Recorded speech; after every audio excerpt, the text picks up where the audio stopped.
Olá pessoal, sejam todos muito bem-vindos a mais um vídeo do nosso canal. Na nossa videoaula de hoje nós vamos continuar estudando as estruturas de controle de fluxo. Mais especificamente vamos trabalhar o comando de seleção múltipla.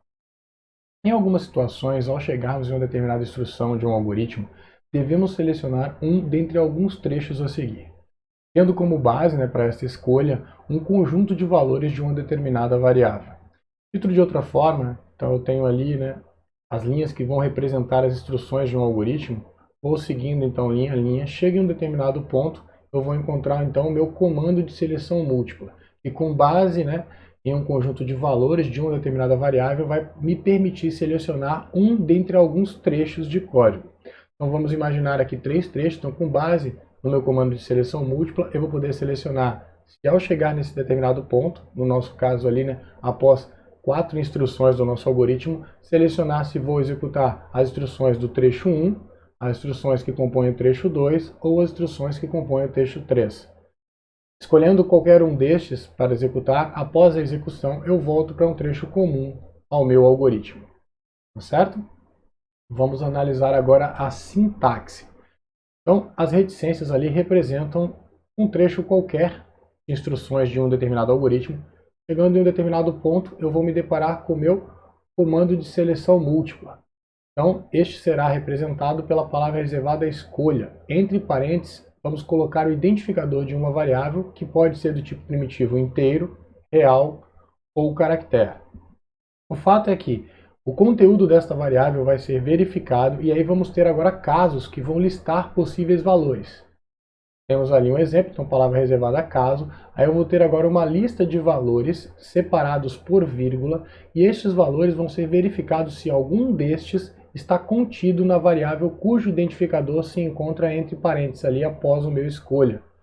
Se for o caso, então, se um dentre os valores listados, podem ser 10, 2, 1, eu vou verificar se um desses valores está contido na variável. Se for o caso, aí a sequência de comandos 1 que se encontra após a lista de valores vai ser executada. Se porventura nenhum dos valores listados estiver contido na variável cujo identificador está aqui entre parênteses, vamos verificar se existe mais algum caso. Então, no caso aqui temos mais um, e aí vamos ter uma nova lista de valores. Lembrando que pode ter um único valor, 5 valores, 20 valores, 30 valores. A quantidade de valores vai ser especificada pelo programador no momento que ele estiver especificando o seu comando de seleção múltipla. O fato é que, uma vez nenhum dos valores listados nesse primeiro caso estando na variável cujo identificador está aqui, vamos verificar os próximos valores listados no próximo caso.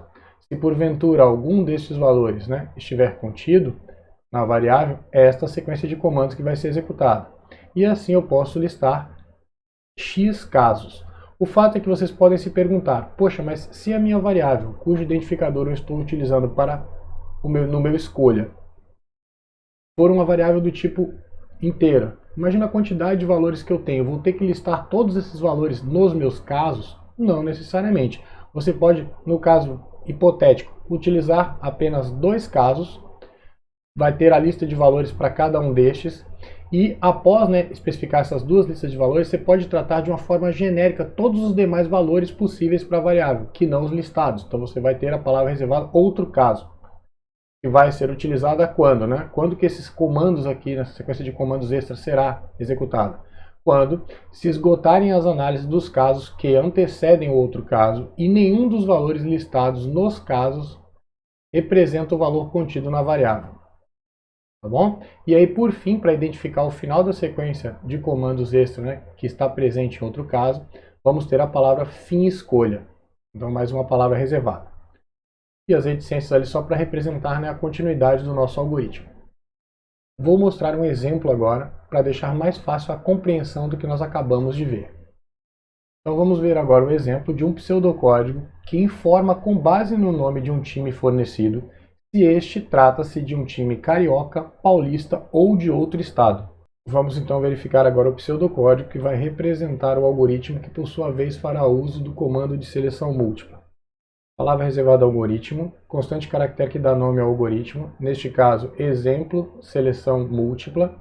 Palavra reservada var, que dá início à sessão de declaração de variáveis. Neste caso, vou declarar uma variável do tipo primitivo caractere com identificador time. Palavra reservada início, que dá fim à sessão de declaração de variáveis e início à sessão de comandos. O primeiro comando que eu vou ter é um escrevo, então vai apresentar na saída padrão a constante caractere entre com o nome de um time de futebol, dando a entender ao usuário que ele deve fornecer um valor. Com o comando ler, farei a leitura do valor fornecido pelo usuário através do teclado e armazenarei o mesmo na variável time. De posse desse valor, então, na variável time, vou utilizar agora o meu comando de seleção múltipla.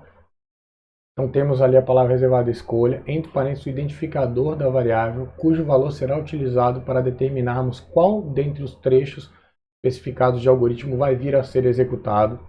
Vamos ter ali, né, o primeiro caso, que vai listar agora o conjunto de valores que serão verificados para ver se algum destes está constante, né, ou consta na variável com o identificador time.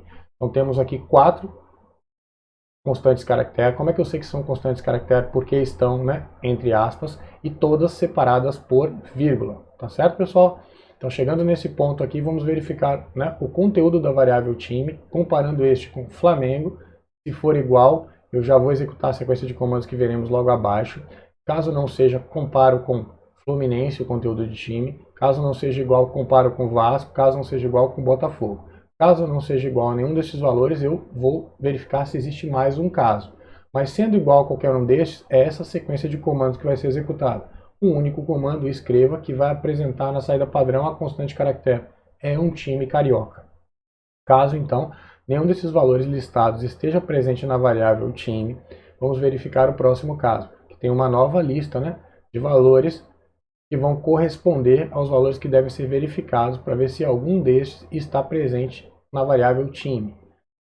Se porventura um desses valores corresponder ao conteúdo da variável, vamos executar essa sequência de comandos. No caso, é uma única instrução, né? Temos ali o escreva, que vai apresentar na saída padrão a constante caractere. É um time paulista.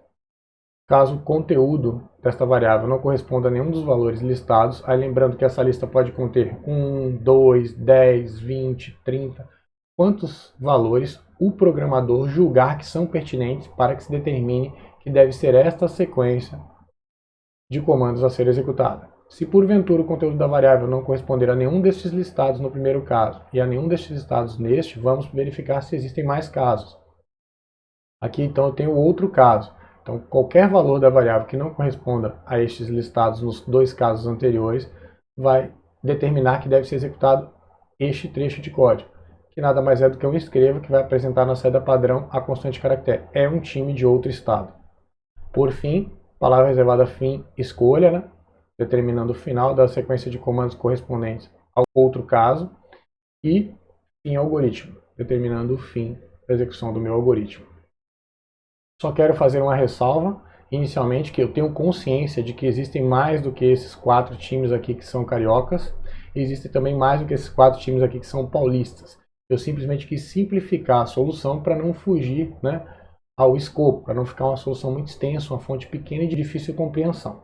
Tá bom? Outro detalhe que eu quero destacar é a utilização da indentação. Lembrando que ela não é obrigatória, mas ela aumenta em muito a legibilidade do nosso algoritmo. A gente pode verificar aqui facilmente, né, qual é a sequência de comandos que nós temos no algoritmo. Então vemos aqui a indentação, né, aqui dentro. Depois que temos aqui o comando, né, de seleção múltipla, ou escolha, e aí vemos a quantidade de casos. Facilmente olhamos, vemos que tem 3 casos listados aqui. Também podemos perceber qual é a sequência de instruções correspondente a cada um dos casos. Então a gente facilmente verifica isso aqui. Tá bom, pessoal? Vamos então agora para o primeiro exercício da nossa videoaula de hoje. Construa um algoritmo que receba 2 números reais e um dos seguintes símbolos. Então temos ali o símbolo que vai representar, né, a soma, temos o hífen que vai representar a subtração, o asterisco que vai representar a multiplicação ou o barra que vai representar a divisão, o qual indica qual operação será aplicada considerando os valores recebidos como seus operandos. O referido algoritmo deve retornar o resultado da operação selecionada com uma precisão de 2 dígitos. Então, tempo para vocês. Vamos agora para a proposta de solução. Como de costume, palavra reservada algoritmo, constante caractere que dá nome ao algoritmo, neste caso exercício 12, palavra reservada var, que dá início à seção de declaração de variáveis. Neste caso vou fazer uso de 3 variáveis, 2 do tipo primitivo real e uma do tipo primitivo caractere. Então tenho ali 2 variáveis do tipo real sendo declaradas, a primeira com identificador OP1 e a segunda com OP2.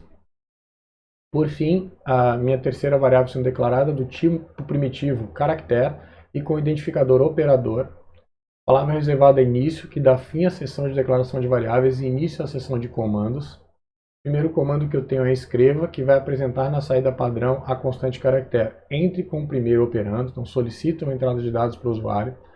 Vou fazer a leitura do valor fornecido pelo usuário através do teclado e armazenar na variável op1 através da utilização do meu comando leia. Tenho agora mais um escreva, que por sua vez vai solicitar ao usuário que entre com o segundo operando. O valor vai ser lido através da entrada padrão e armazenado na variável op2. Mais um escreva para dessa vez solicitar ao usuário que entre com um dos operandos e eu apresento os símbolos disponibilizados, então correspondendo à soma, subtração, multiplicação e divisão. Faço a leitura do valor fornecido pelo usuário através do teclado e armazeno na variável operador. Agora, de posse então desse valor, eu vou utilizar meu comando de seleção múltipla, então palavra reservada escolha, e eu vou utilizar ali a minha variável operador para controlar o trecho do meu algoritmo que eu quero que seja interpretado e executado. No meu primeiro caso, então, eu vou ter uma lista com um único valor a ser verificado, então eu vou verificar se o conteúdo de operador corresponde a esta constante caractere. Se for este o caso, eu executo a sequência de comandos, que vai ser esse meu escreva. Aí, para a gente entender o que está acontecendo, eu vou ter aqui 1, 2, 3, 4, 5, 6 expressões que vão ser avaliadas e o resultado da avaliação apresentado na saída padrão. A primeira coisa é avaliar essa expressão. Trata-se apenas da consulta do valor em memória da variável op1. Esse valor é apresentado. Lembrando que é um valor numérico, então vai aparecer um espaço e depois o valor. Isso para evitar que, se porventura antes na tela tivermos um dígito, este não seja concatenado com o primeiro dígito que nós temos em op1. Tá bom, pessoal? Após apresentar o valor de op1 na saída padrão, vai ser apresentado um espaço e depois é consultado o valor da variável operador e apresentado na saída padrão. Este espaço pois operador é do tipo caractere, então não tem esse espaço por padrão sendo colocado pelo interpretador que nós estamos utilizando, que é o visualg. Então nós colocamos o espaço para evitar que o símbolo, seja qualquer um desses 4, fique colado no último dígito do valor contido na variável op1, tá bom? Na sequência, então, é consultado o valor da variável op2, que é um valor numérico, então vai ser dado o espaço por padrão antes do primeiro dígito, então não vai ficar grudado o primeiro dígito do valor contido em op2 no conteúdo da minha variável operador, que pode ser um dentre os símbolos que estão ali acima. Neste caso específico vai ser o símbolo que vai representar a soma, já que nós verificamos no caso aqui que é este o conteúdo da variável. Poderia até ter colocado aqui estaticamente já o símbolo correspondente. Tá certo, pessoal? Bom, na sequência, então, vou apresentar a constante caractere, que é um espaço igual. Então, o espaço aqui serve para o que eu mencionei, antes do meu símbolo operador. Então, para que não fique grudado o meu igual no último dígito do valor contido em op2. Na sequência, então, eu vou avaliar essa expressão aritmética e o resultado da mesma vai ser apresentado na saída padrão, reservando para isso 10 colunas e apresentando o valor com 2 dígitos de precisão. Lembrando que se porventura o valor consumir mais que 10 colunas, a área é ampliada. As 10 colunas são para determinar o espaço mínimo reservado. Se o valor, por exemplo, representar 99,99, eu vou consumir só 5 colunas das minhas 10. Então, vou ficar com 5 espaços antes da apresentação do valor, já que eu estou reservando 10 colunas. Se porventura o conteúdo da variável operador não corresponder a esta constante caractere, eu verifico se existe um próximo caso. Então, no caso, eu vou verificar se este valor está contido na variável operador. Se for este o caso, tem um escreva muito similar ao anterior, exceto pela operação aritmética que vai ser analisada, que aí será a subtração. Também reservo 10 colunas, também apresento com 2 dígitos, conforme nós vimos anteriormente. Porventura o valor da variável não corresponder a esta constante caractere nem a esta, analiso o próximo caso. Então, correspondendo a este símbolo, eu tenho agora um escreva, que por sua vez vai aplicar a multiplicação sobre os operandos e apresentar o resultado. Na sequência agora, eu tenho mais um dentre os símbolos que eu devo verificar em um novo caso. Se porventura o conteúdo da variável operador não corresponder a esta constante de caractere, nem a esta, nem a esta, eu vou verificar se corresponde a esta. E aí, se porventura corresponder, aí eu vou ter um escreva fazendo a divisão? Não necessariamente, porque eu não tenho certeza se o meu divisor é um divisor válido. Então eu começo aqui, né, com minha instrução condicional. Então, a expressão lógica que vai controlar é OP2 é diferente de zero, ou seja, o OP2 tem um valor válido para um divisor. Se for o caso, aí eu vou entrar no meu se e aí eu tenho o escreva, né, que vai apresentar o resultado da divisão. Por que eu utilizei dois escrevas aqui ao invés de só um, como eu vinha fazendo? Só por uma questão, né, de espaço em tela. Então, se eu colocasse tudo aqui, eu teria que diminuir a fonte. E aí, diminuindo a fonte, eu vou dificultar a compreensão de vocês do que está sendo apresentado em vídeo. Em função disso, eu optei por utilizar dois escrevas. Tá? Aqui eu só destaco que tem um escreval. O que vai acontecer? Após apresentar o valor, vai ocorrer uma mudança de linha. Só isso para a gente se recordar, eu coloquei o escreval ali. Bom, então eu executo isso. Aí eu vou ter agora uma instrução condicional composta, pois eu vou ter um sinão que vai tratar o caso do OP2 conter zero. Se porventura o valor de OP2 não for diferente de zero, for igual, eu venho para o sinão e apresento uma constante de caractere. Não é possível efetuar a divisão, para que o usuário fique ciente do que está acontecendo durante a execução do meu algoritmo. Agora sim eu tenho um fim se, né, para essa minha estrutura de, né, controle de fluxo, ou seja, minha instrução condicional composta, e agora eu tenho. Vocês podem até se perguntar, professor, por que o senhor não usou aqui outro caso? Né? Já que não é uma soma, uma subtração, uma multiplicação, obrigatoriamente vai ser uma divisão. Só quero deixar claro que muitas vezes, mesmo solicitando ao usuário que forneça algo, né, através da especificação bem precisa dos símbolos que podem ser utilizados, nada impede o usuário de fornecer um valor do tipo caractere que não corresponda a um desses símbolos. E aí eu vou tratar isso aqui já no outro caso. Então, se porventura o valor fornecido ao usuário, né, através da execução desse comando lay aqui, para a variável operador, não corresponder a esta constante de caractere, nem a esta, nem a esta e nem a esta, eu vou tratar no outro caso. Então, vou apresentar na saída padrão a mensagem operação inválida. E agora eu tenho meu fim escolha e fim algoritmo. Tá bom, pessoal? Antes da gente seguir adiante, eu quero só destacar aqui novamente a relevância da indentação. Então notem que facilmente eu consigo visualizar aqui, né, quais variáveis estão sendo declaradas, né, pela indentação ali na minha seção de declaração de variáveis, quais instruções compõem o meu algoritmo. Eu estou utilizando aqui, né, uma estrutura de controle de fluxo, o que está dentro dessa estrutura. Aqui eu posso ver, né, qual a sequência de instruções que eu tenho caso a caso. Por fim, verificar que neste caso aqui eu estou utilizando uma estrutura de controle de fluxo aninhada. Então eu tenho aqui, né, uma instrução condicional composta dentro de um dos meus casos da minha operação, né, do meu operador de seleção múltipla. Tá certo, pessoal? Bom, vamos adiante. Agora eu tenho então mais um exercício da nossa videoaula de hoje. Construa novamente um algoritmo que receba dois números reais e um dos seguintes símbolos. Aí eu tenho um símbolo que vai representar a soma, subtração, multiplicação e divisão, o qual designará qual operação será aplicada considerando os valores recebidos como seus operandos. O referido algoritmo deve retornar o resultado da operação selecionada com uma precisão de 2 dígitos. Até aí a gente tem o mesmo enunciado anterior, porém temos agora sublinhado ali o que diferencia esse exercício do anterior. Porém, desta vez, não será permitida a utilização do comando de seleção múltipla. Certo? Como eu sou um cara muito generoso, muito bonzinho, eu dou uma dica. Utilize instruções condicionais alinhadas. Tempo para vocês. Vamos então para a proposta de solução. Este trecho do algoritmo é exatamente igual à solução anterior, exceto pelo fato da constante caractere que dá nome ao mesmo. Então agora nós temos exercício 13. E agora, então, após, né, ter acesso aos valores fornecidos pelo usuário em OP1, OP2 e operador, eu não vou utilizar agora o comando de seleção múltipla. Eu vou me valer, então, de uma instrução condicional. E é isso que nós vamos fazer, né?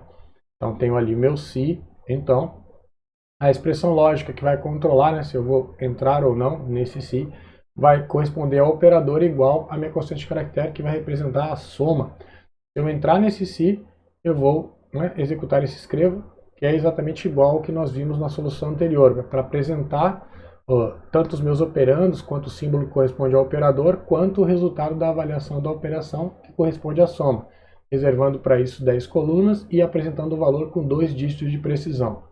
Se porventura o resultado da variação da expressão lógica for falso, aí eu tenho aqui, né, uma instrução condicional composta, eu vou ter o meu senão, e aí eu verifico agora em uma outra instrução condicional se porventura o conteúdo da variável não é igual à constante caractere que representa a subtração.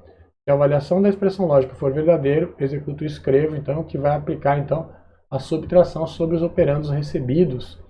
Porventura a avaliação da expressão lógica for falso, venho para o meu sinal, e aí notem aqui então, né, tem uma instrução condicional dentro de uma outra, então elas estão alinhadas conforme eu sugeri na minha dica lá para a solução do problema.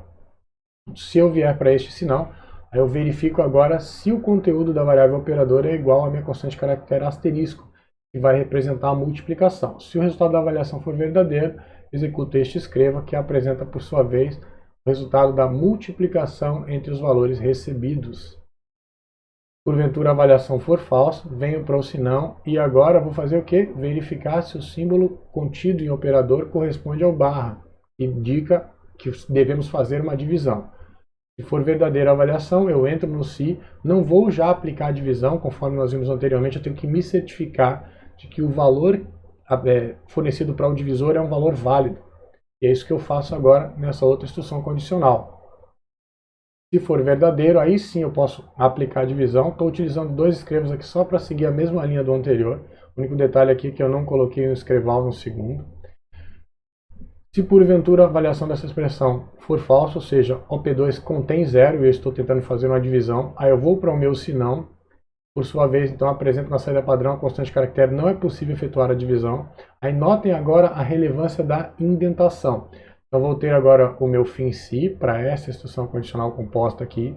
Depois tem um senão para esta aqui, que é quando o conteúdo do operador não vai corresponder a nenhum dos 4 símbolos listados. Aí eu informo, né, na saída padrão, operação inválida. Aí sim eu vou ter um fim se para essa outra instrução condicional aqui, composta. Um fim se para esta, e lembrando que nós temos 2 instruções condicionais compostas que começaram, né, no slide anterior, e tem um fim se para cada uma destas, e por fim, meu fim algoritmo. Eu só quero chamar a atenção que eu sei que quando eu troco, né, de slide no meio da solução de um algoritmo, isso prejudica a compreensão do mesmo.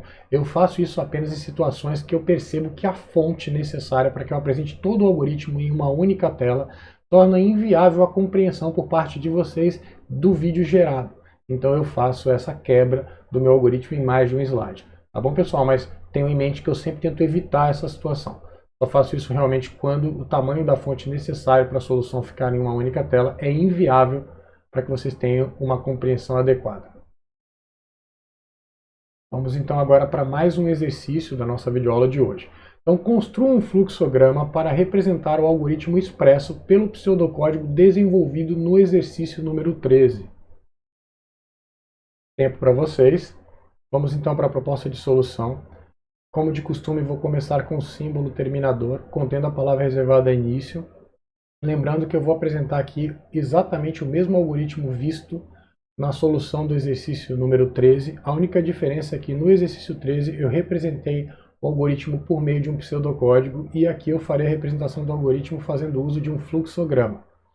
Então, temos agora o símbolo que representa a seção de declaração de variáveis. Como nós vimos na solução gerada no exercício 13, eu vou fazer uso de 3 variáveis, 2 do tipo primitivo real, com identificadores OP1 e OP2, e outra do tipo primitivo caractere com identificador operador.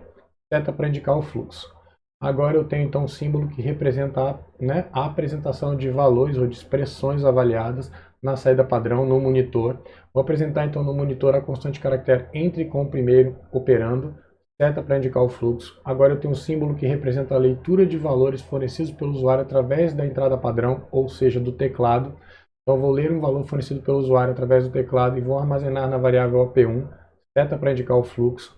Agora então novamente apresento na saída padrão uma constante caractere, só que dessa vez vai ser entre com o segundo operando, seta para indicar o fluxo. Faço a leitura de um valor fornecido pelo usuário através da entrada padrão e armazeno na variável OP2, seta para indicar o fluxo. Apresento na saída padrão agora a constante caractere entre com um dos operadores e aí apresento a lista de símbolos, né, que o usuário deve se utilizar para fornecer o operador. Seta para indicar o fluxo. Símbolo que representa agora a leitura, né, de valores através da entrada padrão e o armazenamento na variável operador. Seta para indicar o fluxo de posse do valor que eu tenho na variável operador agora. Então eu vou ter a minha primeira instrução de controle de fluxo, no caso, né, eu vou ter uma instrução condicional. Então tenho ali o meu losango que vai representar isso. Dentro do mesmo eu tenho a minha expressão lógica que vai controlar. Então vai ser operador igual a constante caractere que representa a soma. Seta para indicar o fluxo. O resultado da avaliação da expressão lógica pode ser verdadeiro ou falso. Se for verdadeiro, então eu vou apresentar na saída padrão o resultado da soma. Então reservo 10 colunas e 2 dígitos de precisão, né? Determino que vai ser apresentado o valor com 2 dígitos de precisão. Seta para indicar o fluxo. Se eu seguir, né, por essa sequência de instruções, eu tenho então agora o meu terminador, fim algoritmo, e eu vou acabar a execução. Mas se porventura o resultado da avaliação dessa expressão lógica for falso, aí eu tenho mais um losango agora, representando mais uma instrução condicional. Desta vez, né, a seta para indicar o fluxo, desta vez a expressão lógica é a comparação da constante caractere, que vai representar a subtração. O valor da avaliação dessa expressão pode ser falso ou verdadeiro. Se for verdadeiro, vou apresentar na saída padrão, então, né, o valor do OP1, do um espaço, o valor de operador, depois o valor de OP2, depois um espaço igual, e aí avalio a expressão que vai representar a subtração. Também vou apresentar o valor gerado na avaliação, né, da expressão na tela, reservando 10 colunas para isso, determinando que o valor será apresentado com 2 dígitos de precisão. Seta para indicar o fluxo e, por fim, a seta para indicar que eu vou, né, finalizar a execução se eu seguir por esse trecho do meu fluxograma. Tenho agora, então, quando o resultado da avaliação for falso, aí eu sigo para mais um losango, seta para indicar o fluxo. Dessa vez a expressão lógica vai ser operador igual ao símbolo que é a constante caractere, que vai representar a multiplicação. O resultado da avaliação da expressão lógica pode ser verdadeiro ou falso. Se for verdadeiro, apresento na saída padrão agora o resultado da multiplicação, seta para indicar o fluxo, seta para indicar o fluxo. Se o resultado da avaliação for falso, tenho mais um losango agora, representando mais uma instrução condicional. Tenho a seta agora para indicar o fluxo. O resultado da avaliação dessa expressão pode ser verdadeiro ou falso. Se porventura for falso, significa que o usuário forneceu para a variável operador um valor do tipo caractere que não corresponde a nenhum dos símbolos que foi listado para ele na solicitação. Então eu sigo aqui para apresentar, né, a constante caractere na saída padrão, operação inválida, seta para indicar o fluxo, seta para indicar o fluxo. Mas se porventura o símbolo fornecido para a variável operador corresponder ao símbolo que representa a divisão, então eu tenho agora mais um losango agora que vai verificar a validade dos operandos, mais especificamente, né, a seta para indicar o fluxo ali, a validade que eu tenho na minha variável OP2. Se essa for diferente de zero, significa que eu tenho, né, um divisor válido. Aí sim o resultado da avaliação vai ser verdadeiro e eu venho para cá e apresento na saída padrão o resultado da avaliação da expressão aritmética que vai efetuar a divisão entre os valores contidos na variável OP1 e OP2. O resultado da avaliação da expressão vai ser apresentado na saída padrão, fazendo uso de 10 colunas e com o valor sendo apresentado com 2 dígitos de precisão. Seta para indicar o fluxo, seta para indicar o fluxo. Mas se porventura o resultado da avaliação dessa expressão lógica for falso, significa que eu tenho um valor para o divisor inválido, ou seja, a variável OP2 tem um valor igual a zero. Aí eu apresento na saída padrão a constante caractere, não é possível efetuar a divisão. Seta para indicar o fluxo e seta para indicar o fluxo. Tá certo, pessoal? Quero só fazer uma ressalva aqui, que é: por que eu não solicitei a vocês que no exercício 12 fizesse um fluxograma para representar a solução gerada fazendo uso do nosso comando de seleção múltipla? Porque o comando de seleção múltipla, a sintaxe apresentada, é só uma forma alternativa para que, em algumas situações, o programador possa fazer uso dessa sintaxe, ao invés de precisar especificar instruções condicionais aninhadas. Tá? Mas o fluxograma que representa a solução gerada no exercício 12 seria exatamente o mesmo que nós estamos visualizando aqui. Tá certo? Então, é por isso que eu acho muito relevante trabalharmos fluxograma para que vocês consigam perceber o que efetivamente está acontecendo. Tá bom? A nossa videoaula de hoje finaliza por aqui. Eu espero que vocês tenham gostado. A gente se vê na próxima, pessoal. Valeu!